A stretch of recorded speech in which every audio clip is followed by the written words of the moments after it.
வணக்கம். Welcome to கதை திரட்டு. நம்ம சேனலை இதுவரைக்கும் சப்ஸ்கிரைப் பண்ணாதவங்க சப்ஸ்கிரைப் பண்ணுங்க. பக்கத்தில் இருக்கிற பெல் ஐக்கானை கிளிக் பண்ணி ஆல்ங்கிற ஆப்ஷனை ப்ரெஸ் பண்ணுங்க. ஸோ தட் நான் போடுற கதைகளை உடனுக்குடனே நீங்க கேட்கலாம். வாங்க கதைக்குள்ள போகலாம். அழகன் முருகனை உதடுகள் துதிபாட, கண்கள் வடபழனி முருகன் கோவில் வாசலை நோக்கி இருக்க, கைகள் தன் 2½ வயது மக்கள் நகலன் மற்றும் பரதன் இருவரையும் பிடித்து வைத்திருக்க, மனதில் தன் கணவன் சுதாகரும் தன் குழந்தன் பிரபாகரும் இன்னமும் வராமல் இருப்பதை உறுத்தி கொண்டிருக்க, கோபத்துடன் நின்றிருக்கும் மாமனார் வெங்கடாச்சலத்தை பார்க்க பயந்தவளாய் நின்றிருந்தாள் கௌசல்யா. மனதில் இருந்த கலக்கம் கைகளை தளர்த்திவிட, விட்டால் போதும் என்று சிட்டென பறந்தனர் மைந்தர்கள். கோவில்ல ஓடாதீங்க, எங்கேயாவது தொலைஞ்சிடுவீங்கடா என்ற கோவலுடன் கௌசல்யா ஓடுவதற்குள் வெங்கடாச்சலம் அவர்கள் பின்னே விரைந்திருந்தார். 5 நிமிடத்தில் மகன்களின் மீதிருந்த கோபம் பேரன்களின் குறும்புகளில் கரைந்து போயிருக்க, 6 வயது சிறுவனாய் மாறியிருந்தார் அந்த 66 வயது முதியவர்.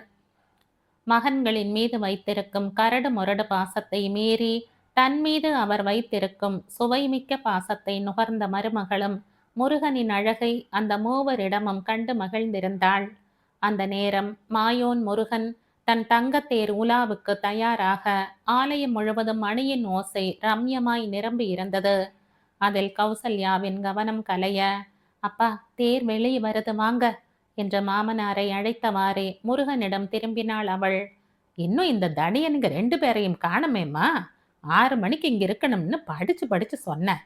ஆனா மணி 7 போகுது, இன்னும் காணோம். இவனுங்கெல்லாம் என்ன வேலை பார்த்து என்ன கிழிக்கிறானுங்க? இதுவரை மௌனமாயிருந்த வெங்கடாச்சலத்தின் கோபம் வார்த்தைகளில் வெளிப்பட்டது. இப்பதானப்பா முதல் சுத்து வரப்போகுது, நமக்கு 6வது ரவுண்டு தான், அதுக்குள்ள வந்துடுவாங்க என்ற கௌசல்யா இருவரது வருகைக்காகவும் பதைப்புடன் காத்திருக்க துவங்கினாள். மாமனார் நல்லவர்தான் என்றாலும் கோபம் தலைக்கேறிவிட்டால் அவரது வார்த்தைகள் மிகவும் தடித்து போய்விடும். கோவிலில் வைத்து ஒரு சச்சரவு, அதுவும் பிரபாகரிடம் வாக்குவாதம் வைத்து கொண்டால் கோவிலின் ஹாட் டாபிக் இவர்கள்தான். பிரபாகர் வம்புக்காரன் இல்லைதான், ஆனால் வாயாடி பிறக்கும் போதே தமிழ் அகராதியை முழுங்கிவிட்டு பிறந்தான் போலும். வார்த்தைக்கு பஞ்சமே இருக்காது. கௌசல்யாவின் பெருமூச்சு மேலும் பெருகுவதற்கு முன் அவள் வயிற்றில் பாலை வார்க்கும் வண்ணம் கௌசி என்ற அழைப்புடன் வந்து சேர்ந்தான் சுதாகர், அவளது கணவன். மணி என்ன தெரியுமா? 7. உங்களை எத்தனை மணிக்கு வர சொன்ன? மனைவியாய் அவள் எகிற. சாரிம்மா, டிசிபி ஒரு ரிப்போர்ட் கேட்டாரு, அதை ரெடி பண்ண கொஞ்சம் லேட் ஆயிடுச்சு. சாரிடா, சாரி. 100 சாரி போட்டு மனைவியிடம் சரண் அடைந்து கொண்டிருந்தான் அந்த ACP, assistant commissioner of police. Prabha வந்துட்டானா என அவன் கேட்பதற்கும், எங்க அவனும் உங்கள மாதிரி தானே என கௌசி பதில் சொல்வதற்கும் இடைப்பட்ட நேரத்தில் ஹேய் கவ் என்ற உற்சாக அழைப்புடன் வந்து சேர்ந்தான் கௌசல்யாவின் கொழுந்தனும் அவளது மூத்த மகனுமாகிய பிரபாகரன். அப்பா என்ற அவளது நிம்மதி மூச்சை ஐயோ என மாற்றும் வண்ணம் அழகிய நீல நிற ஜீன்ஸ் மற்றும் பச்சை வண்ண கோனா மானா ஷர்ட்டும் போட்டு நின்றிருந்தான் பிரபாகர். என்னடா இது கோலம்? கோவிலுக்கு வரும்போது மாத்திக்கிட்டுவான்னு வேஷ்டியும் சட்டையும் கொடுத்து விட்டந்தானே, ஏன்டா இப்படி பண்ற? அப்பா பார்த்தா கத்துவாங்களேடா. உஷ், அப்பா மாதிரியே பேசாத கவ். ஜீன்ஸ் போட்டா முருகன் கோச்சுப்பாரா என்ன? என்ன மாதிரி ஒரு நல்லவன் ஷார்ட்ஸ்ல வந்தா கூட அவர் தன்னோட ஆசீர்வாதத்துல பின்னி பெடலை எடுத்துடுவார். ஷர்ட்டில் இல்லாத காலரை தூக்கி விட்டு கொண்டான் பிரபாகர். முருகன் பின்றது இருக்கட்டும், தோ அப்பா வந்துட்டார் உன்னை பின்னி பெடல் எடுக்க என்ற சுதாகர் கமுக்கமாய் சிரிப்பதற்கும், தங்க தேர் அருகே நின்றிருந்த வெங்கடாச்சலம் அவர்களை நோக்கி வருவதற்கும் சரியாக இருந்தது. கண்களில் கனலுடன் மகன்களை நோக்கி வந்தவர் ஏதோ பேச துவங்கும் முன்னர், முருகனுக்கு அரோகரா, கந்தனுக்கு அரோகரா, பழனிமலை வாசனுக்கு அரோகரா, தண்டாயுதபாணிக்கு அரோகரா என்ற முருகனை பார்த்து பாடிக்கொண்டே அங்கிருந்து வேகமாய் நடந்தான் பிரபாகர். முருகனை துதி பாடும் மகனை நிறுத்தி வைத்து கேள்வி கேட்க முடியாமல் வெங்கடாச்சலம் தயங்கி நின்றார். பொங்க போகும் பாலாய் இருந்த அவரது கோபத்தை தன் பக்தி எனும் தண்ணீரால் புஷ் என்று ஆக்கிவிட்டிருந்த பிரபாகரின் குறும்பை எண்ணி கௌசல்யா மனதிற்குள் சிரித்து கொண்டிருக்க, அதை மேலும் கூட்டுவது போல முருகனின் தேர் அருகே சென்றிருந்த பிரபாகர் லேசாய் திரும்பி மின்னல் வேகத்தில் கண்ணடித்தான். அப்பா மட்டும் பார்த்திருக்கணும், கோவில்னு கூட பார்க்காம பிரம்பெடுத்து அடிச்சிருப்பாங்க என்ற மனைவியின் புறம் லேசாய் சரிந்து ரகசியம் பேசிய சுதாகருக்கும் சிரிப்புதான். சரி சரி, போதும் சிரிச்சது, முன்னாடி போகலாம் என்று முணுமுணுத்துவிட்டு அவர் சின்ன மகனுடன் நின்றிருந்த பேரன்களிடம் நடக்கவும் கௌசல்யாவுக்கு நிம்மதியாயிருந்தது. குடும்பத்துடன் முருகக் கடவுள் முன்னே நின்றிருப்பது மனதிற்குள் ஒரு பரவசத்தை உண்டு பண்ண, கண்மூடி நின்றிருந்த கௌசல்யாவின் காதுகளில், கௌ, இன்னும் கொஞ்ச நேரத்துல ரம்மும் விஸ்கியும் இங்க வருவாங்க, உனக்கு ஓகே தானே என்று முணுமுணுத்தான் பிரபாகர். அவங்க வர்றதுல எனக்கு ஒன்றும் பிரச்சனை இல்லை. ஆனா இது என்னடா ரம் பீரு, அழகா ரம்யா விக்னேஷ்னு சொல்ல வேண்டியது தானே. என்னை வெறுப்பேத்துறதுன்னா உனக்கு அவ்வளவு இஷ்டமா? என்கிட்ட அடி வாங்காம போக போறதில்லையா நீ என்று பல்லை கடித்தாள் கௌசல்யா. கூல் இட் கவ், நீ சிரிச்சாப்புல இருந்தாதான் என்னமோ கோபமா இருக்கிற மாதிரி இருக்கு. அப்படியே ஒரு டெரிபிள் லுக் விட்டுட்டேன்னு வையேன், அப்படியே அழகு கொட்டுது போ என்று கூறியவனின் அதரங்கள் அடக்கப்பட்ட சிரிப்பில் நர்த்தனம் ஆடியது. அவள் அடிக்க கை ஓங்கியதும், உன்னை அழகாக்கி பார்க்க துடிக்கும் உன் மூத்த மகனின் மனதை புரிந்து கொள்ள மறுக்கிறாயே கோசலை தேவி என்றான் அவளிடமிருந்து தப்பியவாறே. கோவில்ல வச்சு இது என்னடா விளையாட்டு, சும்மா இரு பிரபா, போ குழந்தைகளோட நில்லு என்று சுதாகர் ஓங்கி ஒரு அதட்டல் போடவும், ஓ முருகா ஓ முருகா என்று கன்னத்தில் போட்டுக்கொண்டே அண்ணன் மக்களிடம் விரைந்தான் பிரபாகர். சும்மா அவனை ஏதாவது சொல்லிக்கிட்டே இருக்கணுமா? உங்களுக்கும் சரி அப்பாவுக்கும் சரி, அவன்னா தொக்குதான். நீங்க திட்டுறதுக்கெல்லாம் பாதி நேரம் பதில் பேசாம போயிடுறான் இல்ல, அதை தழைஞ்சு போறதுன்னு நினைச்சுக்கிறீங்க. அவன் கொடுக்கிற மரியாதையை ரொம்ப மிஸ்யூஸ் பண்றீங்க அத்தான். படபடவென பொரிந்து தள்ளிய மனைவியையே சிரிப்புடன் பார்த்திருந்தான் சுதாகர். பதில் பேசாத அவன் மௌனத்தை விட குறு குருவென தன்னையே பார்த்திருந்த அவனது பார்வை ஏதோ செய்ய, என்ன என்பது போல லேசாய் புருவம் வளைத்தாள் மனைவி. இல்ல, இன்னைக்கு ராத்திரி பிரபா அவன் ஃப்ரெண்ட்ஸ் கூட ஏதோ பார்ட்டிக்கு போறதா சொன்னானே. எனது பார்ட்டியா? என்கிட்ட கேட்கவே இல்ல. திகைப்புடன் இடை புகுந்தாள் கௌசல்யா. அவள் பேசாதது போல பாவித்து, அவன் பார்ட்டிக்கு போயிட்டு லேட்டா வரும்போது என்னை கூப்பிட்டு கண்டிக்க சொல்வ இல்ல, அந்த நேரத்துல எனக்கு இப்போ நீ பேசின டைலாக் ஞாபகம் வருமோ இல்லையோ, அதான் ஒரு பேப்பர் எடுத்து குறிச்சு வச்சுக்கலாம்னு பார்க்கறேன் என்று ராகத்துடன் பேசி முடித்தான் கணவன். கூடவே இரண்டடி தள்ளி வேறு நின்று கொண்டான். ஆ என்ற ஒரு நிமிடம் வாய் பிளந்து நின்றவள் கணவன் நின்றிருந்த விதத்தை பார்த்துவிட்டு பக்கென சிரித்தாள். அவளது கன்னங்களில் அழகாய் விழுந்த குழியை ரசித்தவாறே சுதாகரும் சிரிப்புடன் அவளிடம் வந்து நின்று கொண்டான். சிரித்துவிட்ட போதும் முருகனின் தங்கத்தேர் தனது 4வது சுற்றை துவங்கும் வரையிலும் சிறு யோசனையுடன் கூடிய பார்வை ஒன்றை பிரபாகரிடம் செலுத்தி கொண்டிருந்தாள் கௌசல்யா. கௌசி, பிரபா எந்த பார்ட்டிக்கும் போகல, டோன்ட் வரி என்றான் சுதாகர் மெதுவாக. ஓ, பொய் சொன்னீங்களா? உங்க போலீஸ் புத்தி உங்களை விட்டு போகுமா?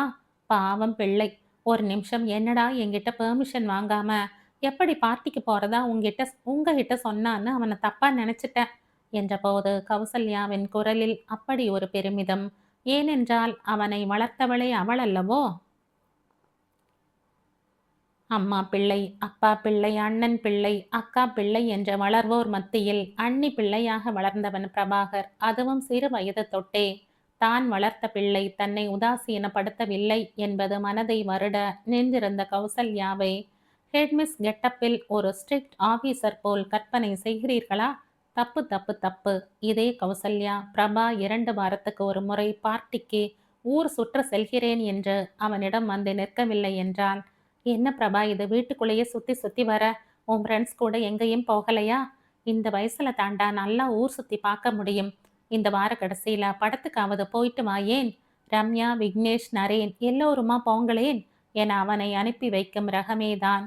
25 வயது இளைஞன் என்ற நினைப்பே இல்லாமல் தன் 2.5 வயது பிள்ளைகளுடன் விளையாடி கொண்டிருந்தவனை சில வினாடிகள் பார்த்திருந்துவிட்டு அவள் திரும்பும்போது வடபழனி ஆண்டவன் தனது தங்க ரதத்தில் கோவிலை 4 சுற்றி முடித்திருந்தார். புறப்பட்ட இடத்துக்கு அவர் வந்து சேர்ந்ததும் 4ஆம் சுற்று ஆட்கள் நகர்ந்து கொள்ள 5ஆம் சுற்றுக்கு பதிவு செய்திருந்த ஆட்கள் வடத்தை பிடிப்பதற்கும் இடைப்பட்ட நேரத்தில், ஹாய் அண்ணே, நாங்க வந்துட்டோம் என்ற கௌசல்யாவின் பின்புறமிருந்த 2 குரல்கள் ஏகத்துக்கு வால்யூமுடன் கேட்டன. அப்பா! என்ன சத்தம்! நீங்க வந்தது எனக்கு மட்டும் தெரிஞ்சா போதும். கோவில்ல இருக்க காக்கா, குருவி எல்லாம் உங்கள தேடல. இப்படி கத்தி அதுங்கள ஏன் விரட்டுறீங்க? அன்பான வரவேற்பு ஒன்றை முன்வைத்து, பிரபாவுடன் வேலை பார்க்கும் ரம்யா மற்றும் விக்னேஷ், ராம் இருவரையும் வரவேற்றாள் கௌசல்யா. ரொம்ப புகழாதீங்க அண்ணி. எனக்கு வெக்க வெக்கமா வருது என நாணிக் கோணிய ரம்யா, சென்னையில் வளைய வரும் ஒரு நவ நாகரிக யுவதியின் பிரதிபலிப்பு. நடை உடைகளில் மட்டுமல்லாது எண்ணங்களிலும் நாகரீகத்தின் அதிவேகத்தனம் அப்பட்டமாய் நிரம்பியிருக்கும். ஒரே வரியில் சொல்லப்போனால் புதுமைகளை நேசிக்கும் ஒரு புதுமை பெண். விக்னேஷ் ரம்யாவுக்கு நேர் எதிரானவன்.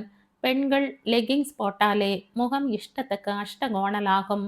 வண்ணம் நாகரீக கோணலாகும் வண்ணம் நாகரீக முன்னேற்றங்களின் மீது ஒரு வெறுப்பு கொண்டவன். பெண்கள் உடை விஷயத்தில் மட்டுமல்ல, எதிலுமே நாகரீகத்தின் பூச்சை சற்றும் விரும்பாத ஒரு ஊர் நாட்டான். ஆம், பிறந்தது வளர்ந்தது படித்தது எல்லாம் புதுக்கோட்டையில். இவனை பற்றிய ஒரு வரி பழமைகளை நேசிக்கும் மண்ணின் மைந்தன். இந்த இரு துருவத்திற்கும் நண்பனாய் இருக்கும் பிரபாகரின் பாலிசி, பழமையோ புதுமையோ நமக்கு நன்மை தரக்கூடிய விஷயங்கள் எதில் இருந்தாலும் அதை பற்றிக் கொள்வதில் எந்த தப்பும் இல்லை. இவர்கள் குழுவில் அடுத்தவன் நரேன். அவனை பற்றி ஒரு வரி, கம்ப்யூட்டர் விஞ்ஞானி என்று தன்னைத்தானே சொல்லிக் கொள்ளும் ஐந்தறிவு ஐந்து ஜந்து. இந்த நால்வரும் எப்படி நண்பர்களாய் இருக்கிறார்கள் என்று கௌசல்யாவே அடிக்கடி வியக்கும் அளவுக்கு நால்வருக்குள் அதிகமாய் நடப்பது சண்டை மட்டுமே. அவளது இந்த எண்ணத்தை மீண்டும் நினைவுக்கு கொண்டு வருவது போல, நரை எங்க என்ற அவளது கேள்விக்கு, அந்த லூசு அவனோட ஆப்பிள் மேக்ல விண்டோஸ் இன்ஸ்டால் பண்ணிட்டு இருக்கு, அதுல ஏதோ டெஸ்ட் பண்ணணுமாம், வரமாட்டேன்னுடுச்சு. தோளை குலுக்கினாள் ரம்யா. பெருசா அவனை பேச வந்துட்டா. இவன் மட்டும் உடனே வா வரேன்னு சொன்னா. இன்னைக்கு அவ ஃப்ரெண்ட் கீதா அவளோட செகண்ட் ஹஸ்பண்டையும் டிவோர்ஸ் பண்ணிட்டாளாம். அதுக்கு அவ கொடுக்கிற மூடு விழா பார்ட்டிக்கு போறதா பேயாட்டம் ஆடிட்டு இருந்தது. நான் தான் வம்படியா எங்க இழுத்துட்டு வந்தேன் என்றான் விக்னேஷ். ஏய், என் ஃப்ரெண்டை பத்தி பேசாத, பல்லை கடித்தாள் ரம்யா. ஐயையோ, பல்ல கடிக்காத. ஏதோ ரைஸ் மில் பக்கத்துல ஓடுற மாதிரி காது பயங்கரமா வலிக்குது. இது நண்பர்களை வரவேற்க வந்த பிரபாகர். முருகா, இந்த 2 தடியன்கள் வாயையும் கூடவே காதையும் சேர்த்து புஸ் ஆக்கிடு. முருகனிடம் வேண்டுதல் வைத்தாள். அவர்களின் ஒரே தோழி. எங்களுக்கு வாயும் காதும் அவுட் ஆகிறது இருக்கட்டும் முருகா, முதல்ல இப்படி ஒரு வேண்டுதலை வச்ச இவளோட வளர்ச்சியே இல்லாத மூளைக்கு என்ன வேலை சொல்லு. அதனால அந்த ஸ்பேஸை கொஞ்சம் காலி பண்ணி கொடுப்பா. எங்க கடையை அங்க போட்டுக்கிறோம் என்று மேலும் பேசிய பிரபாகர், என்னடா விக்கி, வடை கடை போடுவாமா இல்ல பிரியாணி ஸ்டால்? நல்ல சாய்ஸா? கண்ணை விரித்து தீவிரமாய் யோசித்தான். இவளுக்கு பிரியாணி ஸ்டால் தாண்டா சரி என்ற விக்கி மூக்கை மூடிக்கொண்டு உதட்டை சுளிக்கவும், வேண்டாம், கோவில்னு கூட பார்க்க மாட்டேன். அண்ணி அர்ச்சனைக்குன்னு வச்சிருக்கிற தேங்காயை எடுத்து மண்டை மேல உடைச்சிடுவேன் என்று விபரீதமாய் பயமுறுத்தினாள் ரம்யா. வாய் வார்த்தைக்கென்று இல்லாமல் சொன்னதை செய்யக்கூடியவள் என்பதால், ஓ மை முருகா, எங்களை காப்பாத்து என்ற கோவலுடன் 2 அடி பின்னே சென்று நின்று கொண்டனர் நண்பர்கள் இருவரும். சொந்தமாய் ஒரு மென்பொருள் ஆய்வு மற்றும் சோதனை மையம் அமைக்க வேண்டும் என்ற ஒற்றை லட்சியம் இந்த சண்டை கோழிகளை ஒன்றாய் பிடித்து வைத்திருக்கிறது. எந்த விஷயத்தில் அடித்து கொண்டாலும் தங்களின் கனவு நனவாகும் பேச்சு என்றால், நண்பர்கள் நால்வரும் இரு கரம் கூப்பி ஒரு மனமாய் நின்று ஒன்று கூடி விடுவார்கள். ஒரு பன்னாட்டு மென்பொருள் நிறுவனத்தில் வேலை செய்த போதும் பெரிய சமுத்திரத்தில் சிறு மீனாய் இருக்க விரும்பாமல் சின்ன குளம் என்றாலும் தனித்து தெரிய விரும்பிய நால்வரின் எண்ண அலைவரிசைகளும் தொழில் ரீதியாக ஒத்துப்போக, தொழில் தொடங்குவதற்கான தக்க நேரத்தையும் தேவையான முதலீட்டையும் தகுந்த இடத்தையும் தேடி அலைந்து கொண்டிருக்கின்றனர் நால்வரும். பெரும் தொழில் ஒன்றை நிர்வகிக்க போகும் முதிர்ச்சி சற்றும் இல்லாமல் சிறு பிள்ளைகளாய் சண்டையிட்டு கொண்டிருந்தவர்களின் நடுவே புகுந்து, போதும் விளையாட்டு, நம்ம டேர்ன் வந்துடுச்சு, வாங்க எல்லாரும் என்று அனைவரையும் கூட்டு சேர்த்து முருகனிடம் அழைத்து சென்றாள் கௌசல்யா. தங்கத்தேர் உலாவுக்கு கொடுத்திருந்த நபர்களுக்கு மாலை மரியாதை செய்யவென்று அர்ச்சகர் அவர்களுள் முக்கியஸ்தர் ஒருவரை அழைக்க, பேரன்களுடன் மல்லு கட்டி கொண்டிருந்த வெங்கடாச்சலத்தை முன்னே கொண்டு வந்து நிறுத்தினாள் கௌசல்யா. முருகனுக்கு சாற்றிய மாலை ஒன்றை வெங்கடாச்சலத்தின் கழுத்தில் அணிவித்த அர்ச்சகரிடம் மேலும் 2 மாலைகளை கொடுத்து முருகனின் பாதத்தில் வைத்து எடுத்து கொடுக்க சொல்லிய கௌசல்யா, ஒன்றை தன் கணவன் கழுத்திலும் அடுத்ததை தன் கொழுந்தன் கழுத்திலும் இடம் சொல்லி வேண்டினாள். அர்ச்சகர் இட்ட மாலையை பயபக்தியுடன் வாங்கி கொண்ட பிரபா, கவ், எனக்கு ஒரு சின்ன ஃபீலிங்ஸ்யா. தேர் சுத்தி வந்து முடிச்சதும் சுதா அவன் கழுத்துல இருக்கிறதை எடுத்து உன் கழுத்துல எடுத்து போடுவான். ஆனா எனக்குத்தான் அப்படி ஒரு கழுத்தே இல்ல என்ற ரகசியமாய் வசனம் பேசி மெல்ல கண் சிமிட்டவும், கழுத என்ற ஒரே வார்த்தையில் வைதுவிட்டு வேகமாய் வடம் பிடிக்க சென்றாள் கௌசல்யா. அண்ணி, நீங்க அண்ணனோட போய் நில்லுங்க. உங்க வாலு பசங்களை தூக்கிட்டு முருகனோட சுத்தி வாங்க, போதும். நாங்க தேரை இழுத்துட்டு வரோம் என்ற நண்பர்கள் மூவரும் தேரின் வடத்தை இறுக பற்றி நடக்கத் துவங்க, நகலை ஏந்திய சுதாகர், பரத்தை ஏந்திய கௌசல்யா, அர்ச்சனை தட்டுடன் வெங்கடாச்சலம் மூவரும் தேரின் முன்னே இருந்த நுகத்தடியை பிடித்தவாறே நடந்து வர, நண்பர்கள் மூவரும் தேரை மடம் பிடித்து இழுத்து வந்தனர். மனம் பக்தியில் நிரம்பி இருக்க, தங்களது குடும்பத்தின் சந்தோஷம் என்றென்றும் நிலைத்திருக்க வேண்டும் என்ற வேண்டுதலுடன் அழகன் முருகனின் பாதம் பணிந்தனர் பிரபாகரின் குடும்பத்தினர். தங்கத்தேர் பவனியின் பின்னே வடபழனி ஆண்டவனாய் கொலு வீற்றிருக்கும் முருகனின் சன்னதிக்கு சென்று ஆனந்த தரிசனம் பெற்ற பிரபாகரின் குடும்பம் கோவிலை விட்டு வெளியே வரும்போது மணி 8:30 நெருங்கி இருந்தது. என்ன கௌசி, சாப்பிட வீட்டுக்கு போயிடலாமா? எல்லாருக்கும் தோசை ஊத்த மாவு வச்சிருக்கியா என்றான் சுதாகர். இவன் ஒரு வீட்டு சாப்பாட்டு பைத்தியம். இரவு 11க்கு வந்தாலும், ஏன் அலுவலர்களுடன் 9 மணிக்கு உண்டு விட்டாலும் அவனால் கௌசியின் கையில் வாங்கி உண்ணாமல் இருக்க முடியாது. சின்ன பிள்ளை மாதிரி தோசைக்கு பறக்காதீங்க என்று மனைவி செல்லமாய் திட்டினாலும் சரி, நடு ராத்திரியில ஏங்க இப்படி படுத்துறீங்க? இந்த புளிச்சு போன தயிர் சாதத்தை உள்ள அடைக்கலைன்னா உங்களுக்கு தூக்கம் வராதா? உங்களுக்கு தூக்கம் வர்றதுக்காக படுத்திருக்கிற என்ன போட்டு ஏங்க உயிரை வாங்குறீங்க என்ற கோபத்தில் கத்தினாலும் சரி, அடுத்த நாளும் தாமதமாய் வந்து மனைவியிடம் திட்டுப்படவில்லை என்றால் மனதே சரியாகாது சுதாகருக்கு. என்றும் போல் அன்றும் உணவுக்கு வீட்டுக்கு சென்று விடலாம் என்று அவன் கூற, கௌசல்யா முறைத்தாள். நீங்களாத்தான் ஹோட்டலுக்கு கூட்டிட்டு போ நீங்களாத்தான் ஹோட்டலுக்கு கூட்டிட்டு போறதில்ல. இப்படி வெளியே வரும்போதாவது கூட்டி போகக்கூடாதா? மணி இப்பவே 8:30. இங்கிருந்து ராமாபுரம் போக இன்னும் 1 மணி நேரம் கண்டிப்பா ஆகும். அதுக்கப்புறம் போய் எப்ப சமைச்சு எப்ப சாப்பிடுறது? ச்சே! கௌசல்யாவுக்கு எரிச்சல் வந்ததில் என்ன தப்பிருக்கிறது? சரி சரி, கோபப்படாத கௌசிமா. நீ சட்னி மட்டும் போட்டா போதும். அதுக்கு கூட அப்பா தேங்காய் துருவி தருவாங்க, சரியா? பிரபா அழகா தோசை வார்ப்பானே, அதனால அவன் தோசை ஊத்தட்டும், என்ன சரியா? உனக்கு வேலை ரொம்ப கம்மிதான், என்ன சொல்ற என்று புதிதாய் வழி கண்டுபிடித்த கணவனை தன்னால் முடிந்த மட்டும் முறைத்தவள். என்ன சரியா இல்ல என்ன சரியான்னு கேட்குறேன். உங்க ஓராள் சந்தோஷத்துக்கு எங்க எல்லாரையும் படுத்தி எடுப்பீங்களா? எனக்கு வர ஆத்திரத்துக்கு. கௌசியின் பற்கள் ஒரு சீராய் கடிபட்டன. அவளது ஆத்திரத்திற்கு பதில் சொல்ல முடியாமல் சுதாகர் மென்று முழுங்கிக் கொண்டிருக்கும் போதே, கவ், சரவண பவன்ல சாப்பிட்டுட்டு போயிடலாமா? இனிமே போய் எல்லாருக்கும் சமைக்கிறதுன்னா கஷ்டம் இல்லையா? இதுல 2 கொடுக்குங்க தன் நண்பர்களை சொல்கிறான். வேற சேர்ந்திருக்காங்க, சாப்பிட்டே நம்ம சொத்தை அழிச்சிடுவானுங்க. ஸோ ஹோட்டல் போயிட்டு வீட்டுக்கு போகலாம் என்றவாறு அண்ணன் அண்ணியிடம் வந்து சேர்ந்தான் பிரபாகரன். போலாம் என்ற கௌசல்யாவின் குரலில் இருந்த தயக்கமும் ஓரக்கண்ணால் தன் கணவனை அவள் பார்த்த கெஞ்சுதல் பார்வையும் இரு ஆண் மகன்களின் கண்களிலும் பட்டு மீண்டது. பரவாயில்ல கௌசி, ஹோட்டலுக்கே போகலாம் என்று சுருக்கமாய் சுதாகரும், என்ன உன் ஆத்துக்காரனுக்கு ஆத்து சாப்பாடு தான் வேணுமாக்கும்? நாளைக்கு லோகம்மாவுக்கு கொடுக்கறதுக்கு எடுத்து வச்சிருக்கிற பழைய சாதத்துல தயிர் ஊத்தி அவனுக்கு கொடுத்துக்கலாம். சும்மா யோசிக்காம வா என்று நீளமாய் பிரபாகரம் பேசி முடிக்க, தினம் தினம் எனக்கு பழைய சாதத்துல தான் தயிர் ஊத்தி தரையா? அதுவும் வேலைக்கார அம்மாவுக்கு எடுத்து வச்சிருக்கிற சாதத்துல என்று பரிதாபமாய் கேட்டான் அந்த கம்பீர காவல்காரன். ஐயா, அவன் சொல்றான்னு நீங்களும் மூஞ்சிய மொழ நீளத்துக்கு தூக்கி வச்சுக்கோங்க.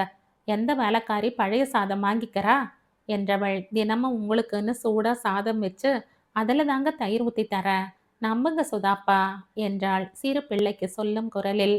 மனைவியின் சமாதானத்தில் முகம் தெளிந்தாலும் அரை மனதுடனே வெளியே சாப்பிடும்படி நேர்ந்துவிட்ட சங்கடம்தான் வேறென்ன. உணவகத்துக்கு சென்றான் சுதாகர். ஆனால் அவனது முகம் அடுத்து வந்த நிமிடங்களில் பிரகாசித்து மின்னும் அளவுக்கு உணவகத்தில் பிரபாகரும் அவனது நண்பர்களும் அடித்த கூத்து அமைந்தது. இன்னைக்கு என்னோட ட்ரீட் என்று பிரபாகர் சொன்ன மாத்திரம் இல்லாமல் மெனு கார்டில் இருந்த அனைத்தையும் ஒரே நேரத்தில் உண்பவர்கள் போல் விக்னேஷும் ரம்யாவும் ஆர்டர் கொடுக்க, சர்வரே மிரண்டு போனான். இன்னும் எத்தனை பேர் வருவாங்க என்று சர்வர் கேட்க சுதாகருக்கு சிரிப்பு பீரிட்டது. தானும் சிரித்தவாறே, இனிமேலும் யாராவது வரதா பாஸ்? என் மாச சம்பளத்தை காலி பண்ணிடுவீங்க போலிருக்கே என்றான் பிரபாகர் முகத்தை அப்பாவியாய் வைத்து கொண்டு. வயதான அவருடன் சிரிப்புடன் நிற்க, சும்மா மெனு கார்டில் இருக்கிற டிஷ் எல்லாம் அவங்களுக்கு தெரியுதான்னு பார்க்குறாங்க. கொஞ்சம் மண்டூஸாக இருக்கிறதால சத்தம் போட்டு படித்தாதான் மண்டையில் ஏறும் போல என்றார் பிரபாகரின் உதடுகளில் அடக்கப்பட்ட சிரிப்பென்றால் அதை கேட்டிருந்த கௌசல்யாவுக்கு அடக்க முடியாத சிரிப்பு. அப்போதும் விக்னேஷும் ரம்யாவும் மெனு கார்டில் இருந்து கண்ணை எடுக்காமல் அதில் இருந்த அனைத்தையும் வரிசை மாறாமல் படித்து கொண்டிருக்க, நான் சொன்ன மண்டூஸை என்ன அழகா நிரூபிக்கிறாங்க என்று மேலும் சிரிப்பூட்டினான் அவன். விஷ், ரம்யா உங்க 2 பேரையும் தான் கிண்டல் பண்ணிட்டு இருக்கா, அது தெரியாம என்று மேலும் சிரித்த கௌசல்யா. இவ்வளவையும் சாப்பிட்டா இன்னும் 2 நாளைக்கு டாய்லெட்லேயே இருக்க வேண்டியதுதான் என்றாள் பயமுறுத்தும் குரலில். அடேங்கப்பா, கொழுந்தனோட பணம் கரையுதேன்னு மனசு படபடன்னு அடிச்சுக்குதாக்கும். சும்மா இல்லாததை பொல்லாததை சொல்லி இந்த சின்ன பொண்ணை சாப்பிட விடாம செய்கிறீங்க. இதெல்லாம் டூ பேட், டூ பேட் என்று ரம்யா குறைபட, அதற்கு மேல் அவள் கூறிய சின்ன பெண் என்ற வார்த்தையை பிடித்து கொண்டு நண்பர்கள் இருவரும் அவளை தடி மாட்டுக்கு நிகராக ஓட்டி எடுத்து முடித்திருந்த போது பிரபாவின் ஆர்டரின் பெயரில் அனைவருக்கும் உணவு வந்து சேர்ந்திருந்தது. அவர் பிடித்து மறிந்து அவன் ஆர்டர் செய்திருந்தபடியால் யாராலும் ஒரு குறை கூட கண்டுபிடிக்க முடியவில்லை. சிரிப்பும் சந்தோஷமும் வளைய வந்த இடத்தை மேலும் அழகாக்குவது போல சுதாகரின் மைந்தர்கள் தம் மழலையால் அனைவரையும் சந்தோஷித்தனர். தீபா, பதத்துக்கு குலோப் ஜாமுன் வேவும் என்ற பிரபாகரின் தொடையில் ஒய்யாரமாய் சாய்ந்து கொண்ட பரத்தாகட்டும். எக்கும் எக்கும் குலோப் ஜாமுன் அப்தம், அவ்வா அப்தம், இனிப்பு கேத்துதி என்று பட்டியலிட்ட நகுல் ஆகட்டும். இருவருமே தாயிடமோ தந்தையிடமோ எதையும் கேட்கவில்லை. பிரபாகர் தான் அவர்களது ஹீரோவாக இருந்தான்.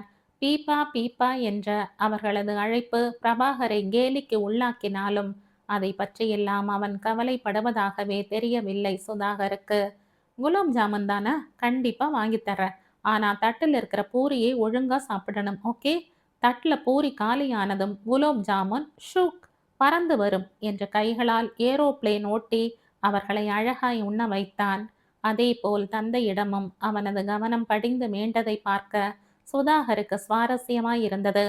அப்பா, இங்க வெஜிடபிள் மரோட்டா நல்லா இருக்கும், அதை சாப்பிடுங்களேன். ஏன் வீட்டில் சாப்பிட்ற அதே தோசையை சொல்றீங்க என்றும், வெறும் பால் வேண்டாம்ப்பா, மசாலா பால் ட்ரை பண்ணுங்க என்றும் அவரிடமும் கவனத்தை வைத்து கொண்டான். நண்பர்கள், தந்தை, பிள்ளைகள், கௌசல்யா என்று அனைவரையும் சந்தோஷத்தில் வைத்து கொண்ட தம்பியின் பாங்கில் மனம் லயித்தாலும் இத்தனை நாள் இந்த சந்தோஷத்தை அனுபவிக்காது போனோமே என்ற வருத்தம் சுதாகருக்கு வந்தது. மனைவி சொல்வது போல தன் சந்தோஷத்தையும் தன் விருப்பத்தையும் மட்டுமே முன்னிறுத்தி ஹோட்டலுக்கு அழைத்து வருவதை ஏதோ பாவ செயல் போல் கருதியது எவ்வளவு பெரிய பிழை என்ற மனம் அடித்து கொண்டது. அடிக்கடி இல்லாவிட்டாலும் மாதம் ஒரு முறையேனும் குடும்பத்துடன் வெளியே வர வேண்டும் என்று உறுதி எடுத்துக்கொண்டு உணவை தொடர்ந்தவனுக்கு என்ன தோன்றியதோ சட்டென மனைவியின் புறம் குனிந்து, சாரிடா கௌசி, இனிமே அடிக்கடி ஹோட்டலுக்கு கூட்டிட்டு வரேன், ஐ ஃபீல் வெரி பேட் என்றான் வருத்தத்துடன். ஏ என்னப்பா இது, இதுக்கு போய் என அவள் பேச ஆரம்பிக்கும் போது, அண்ணா இது உங்க ரூம் இல்ல, ஹோட்டல் ஹோட்டல் ஹோட்டல் என்று கத்தினாள் ரம்யா. எதிர்த்த சீட்ல இருக்க எனக்கே தெரியாம இருந்த ஒன்னை ஊருக்கே தெரியற மாதிரி ஆக்கிட்டு கத்துது பாரு, அடிடா அவளை. தோழியின் முதுகில் ஒரு அடி வைத்து அடுத்த ரகளையை ஆரம்பித்து வைத்தான் பிரபாகர். அவனைத் தொடர்ந்து விக்னேஷ், பரத், நகுல் என்று வரிசையாக ரம்யாவின் முதுகை மத்தளமாக்க சந்தோஷம் தடதடுத்தது.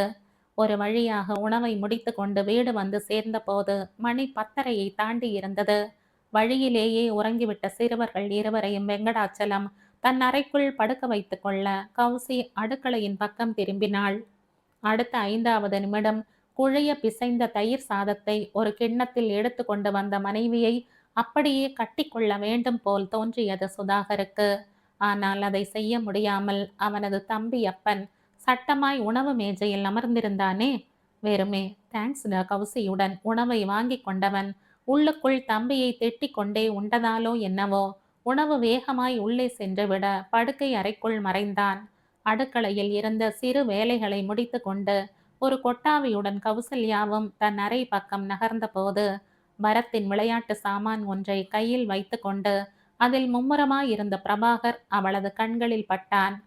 என்னடா, இன்னும் தூங்கலையா? அவன் அருகே வந்தாள் கௌசல்யா. உங்கிட்ட கொஞ்சம் பேசணும் கௌ என்றான் பிரபாகர். என்ன விஷயம்? எதுனாலும் நாளைக்கு பேசிக்கலாம் பிரபா. மணி 11 ஆயிடுச்சு. மீண்டும் ஒரு கொட்டாவி வந்து விழுந்தது. ப்ளீஸ் கௌ, உங்கிட்ட பேசினாதான் எனக்கு தூக்கமே வரும் என்றவன் அவளது கைகளை பிடித்து எதிரே இருந்த நாற்காலியில் அமர வைத்தான். உஷ், படுத்தரடா.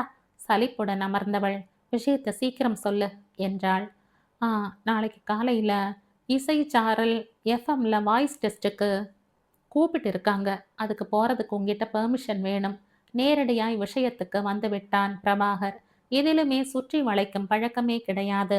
தனக்கு வேண்டியதை தைரியமாய் கேட்டு வாங்கிக் கொள்ளும் அவனது அப்பழக்கம் இப்போதும் அமலுக்கு வந்தது. என்னது வாய்ஸ் டெஸ்டா? ரேடியோவா? என்னடா சொல்ற? எனக்கு ஒண்ணுமே புரியலையே. கௌசல்யா ஏகத்துக்கும் குழம்பி போனாள். ஒரு பன்னாட்டு மென்பொருள் நிறுவனத்தில் நல்ல பதவியில் இருப்பவனுக்கு ரேடியோவில் என்ன வேலை என்ற மனம் குழம்பியது. ஆமா கௌ, இந்த ரம்யா லூசுதான். என்னோட குரலை சிடியில பதிவு செஞ்சு ரேடியோ ஜாக்கி வேலைக்காக இசைச்சாரல் எஃப்எம் கொடுத்திருந்த விளம்பரத்துக்கு அனுப்பி இருக்கு. அவங்களுக்கு என்னோட குரல்ல என்ன பிடிச்சதோ தெரியல. என்னை வர சொல்லியிருக்காங்க. தட்ஸ் ஆல் என்றான் பிரபாகர் விடையாக. ரேடியோ ஜாக்கியா? ஐயா, அதெல்லாம் வேண்டாம் பிரபா. நம்ம மாதிரி மிடில் கிளாஸுக்கு மீடியா துறை சரியா வராது என்ற கௌசி பேசிக்கொண்டே போக, ஹே என்ன கௌ, நான் என்ன ஹீரோவா நடிக்க போறதாவா சொன்னேன்? ஜஸ்ட் ரேடியோ ஜாக்கி தான் கௌ, வாய்ஸ் மட்டும்தான். நீ பார்த்துட்டு இருக்கிற வேலையே போதும்டா. அதுலேயே 70,000க்கு மேல சம்பளம் வருது. அப்புறம் என்ன? ஐயா, பணத்துக்காகவா போறேன்னு சொல்றேன்? எனக்குமே ரேடியோல ஒரு நிகழ்ச்சியை தொகுத்து வழங்கணும் போல இருக்கு கௌ.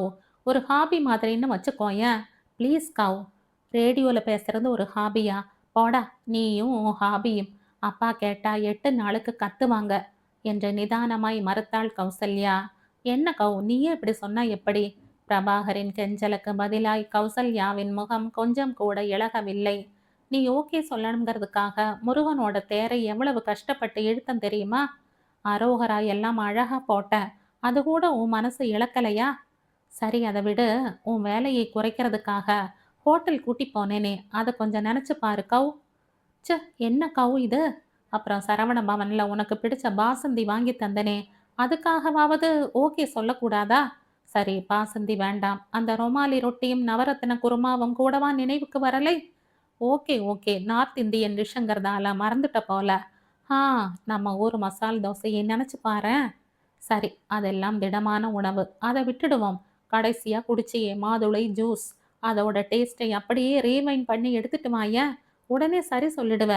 அனுமதி கேட்குறேங்கிற பெயர்ல கௌசல்யா அன்று உண்ட உணவுகளை பட்டியலிட்டு அவளது கடுப்பை ஏகத்துக்கும் ஏற்றி கொண்டிருந்தான் பிரபாகர். உஷ், நிறுத்து. என்னமோ நம்ம பையன் ஆசையா வாங்கி தரானேன்னு சந்தோஷப்பட்டேன். இப்பதானே தெரியுது நீ எனக்கு லஞ்சம் கொடுத்துருக்கேன்னு. இந்த தப்புக்காகவே உனக்கு பெர்மிஷன் கிடையாது. அழுத்தம் திருத்தமாய் மொழிந்து விட்ட கௌசல்யா எழவும், ஐயையோ, உன் வாய் தாண்டா உனக்கு எதிரி என்ற தன்னைத்தானே திட்டிக் கொண்டு அன்னையின் முன்னே ஓடி வந்தான். இதுதான் நீ பேசினதிலேயே சத்தியமான வார்த்தை. இந்த வாய் இருக்கே வாய், கொஞ்சம் கூட அடங்காம ஆடிட்டே இருக்க வாய் என்று அவன் வாய் மீதே போட்டாள் அவனது அன்னை ஸ்தானத்தில் இருக்கும் அண்ணி. நாளைக்கு ஒரு நாள் வேணும்னா நான் பேசவே இல்லை கௌ. மௌன விரதமா இருக்க. ப்ளீஸ் பெர்மிஷன் தாயே என்று அவளது கன்னம் பிடித்து கொஞ்சினான் அவளது மூத்த மகன். மௌன விரதமா இருக்கியா? அப்புறம் எப்படிடா வாய்ஸ் டெஸ்ட்ல தேருவ? இதுல விட்டு கூட அடிக்க முடியாதே என்ற கௌசல்யா அவனது காதை பிடித்து லேசாய் முறுக்கவும், யாஹூ, தேங்க்ஸ் கௌ. கௌசல்யாவின் வார்த்தைகளில் புதைந்திருந்த அவளது சம்மதத்தை மட்டும் எடுத்துக்கொண்டு ஆனந்த கூத்தாடினான் பிரபாகர். நடையில் துள்ளலுடன் தன் அறை நோக்கி நடந்தவன், அப்பா கிட்டையும் அண்ணா கிட்டையும் சம்மதம் வாங்க வேண்டியது ஊம் பொறுப்பு என ஓர் இமாலய பொறுப்பை கௌசியின் தலையில் சுமத்திவிட்டு உள்ளே சென்று விட்டான். அடப்பாவி என்று அவனை வைத போதும் அடுத்த நாள் காலை உணவின் போது பிரபாகரின் ஆசையை சபையில் தெரிவித்தாள் கௌசல்யா. அவன் எண்ணியது போலவே மீடியா துறையா? வேண்டவே வேண்டாம் என்று அடித்து பேசினார் வெங்கடாச்சலம். பிரபாகரை ஒரு பார்வை பார்த்து கொண்டே, அப்பா, பிரபாவுக்கு 25 வயசு ஆயிடுச்சு. இந்த வயசுல இருக்க மத்த பசங்கள்லாம் கல்யாணத்துக்கு கூட வீட்ல பெர்மிஷன் கேட்கறதில்ல. ஆனா இவன் அவனோட ஒரு சின்ன ஆசையை நிறைவேத்திக்கிறதுக்கு நம்ம எல்லார்கிட்டயும் கெஞ்சிட்டு இருக்கான். நமக்கு மரியாதை கொடுத்து அவன் நம்ம கிட்ட கேட்கும்போது நாமளும் அவனோட ஆசையை மதிக்கணும் இல்லையா? அவன் என்ன ஹீரோவா நடிக்க போறேன்னா சொல்றான்? இல்ல பார்த்துட்டு இருக்கிற வேலையை விட்டுட்டு முழு நேரமும் ரேடியோல வேலைக்கு சேர போறேன்னு சொல்றானா? ஜஸ்ட் ஒரு ஹாபி அவ்வளவுதான்ப்பா. அதுக்கு ஏன் தடை போடணும்? சந்தோஷமா அனுப்பி வைக்கலாமே என்றாள் ஏற்ற இரக்கமில்லாத சீரான குரலில். மருமகளின் வாதத்தில் இருந்த நியாயமும் மகனின் நன்னடத்தையை அவள் படம் பிடித்து காட்டிய விதமும் அவரை சம்மதிக்க வைத்தது. கூடவே ரேடியோ ஜாக்கி வேலைங்கிறது சும்மா ஒரு டைம் பாஸ்க்காகத்தான்ப்பா போறேன். அதையே முழு நேர தொழிலா மாத்திக்கிற எண்ணம் எனக்கு கொஞ்சம் கூட இல்ல. சொல்லப்போனா மனசுக்கு பிடிக்கலைன்னா அதை விட்டுட்டு வரவும் தயங்க மாட்டேன்பா என்று பிரபாகரும் உறுதி கொடுத்தான். ஆனால் பொழுதுபோக்கு என்று அவன் எண்ணி இருக்கும் இந்த ரேடியோ ஜாக்கி வேலை அவனது வாழ்வின் பல முக்கிய திருப்பங்களுக்கு காரணமாய் இருக்கப் போகிறது என்பதை அவன் அப்போது அறியவில்லை. இந்த கதையின் தொடர்ச்சியை அடுத்த பதிவில் கேட்கலாம். நன்றி.